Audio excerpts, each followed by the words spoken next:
السلام عليكم ورحمة الله وبركاته.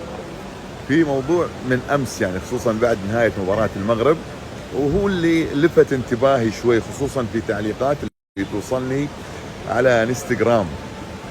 في ناس يجيبون تعليقي على مباريات المغرب،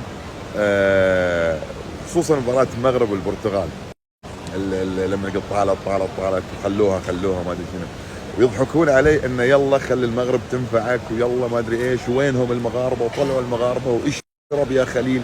والله العظيم توصلني تعليقات من هذا النوع، يعني ناس يعني كانوا سبحان الله مقهورين من فوز المنتخب المغربي خصوصا على البرتغال. يعني انا اتكلم، خلونا نكون صريحين وواضحين، يمكن يكونون ناس متضايقين من خروج المنتخب البرتغالي وخروج كريستيانو رونالدو من البطولة، فكانوا فرحانين أمس بخسارة المنتخب المغربي، والله يا خليل وينك وخلي ينفعونك الحين فأنا استغرب من مثل هذه العقليات. يعني طبعا هو في النهاية يحق له يشجع كل منتخب، أي منتخب أنت تبيه وأي لاعب أنت تبيه يحق لك أنك أنت تشجعه، بس لا تجي تلومني انا اني انا فرحت واستانست على فوز المنتخب المغربي وتاهل المنتخب المغربي للدور نصف النهائي.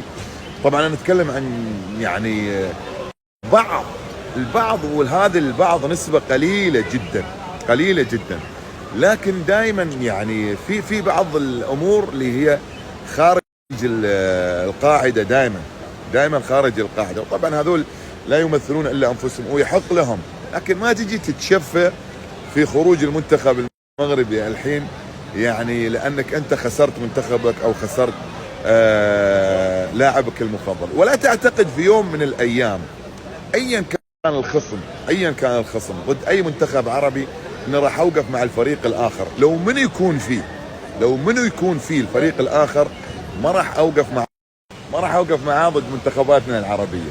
اي منتخب يواجه منتخب عربي فصفنا ووقفتنا وتعليقنا ما راح يكون الا لصالح المنتخبات العربيه.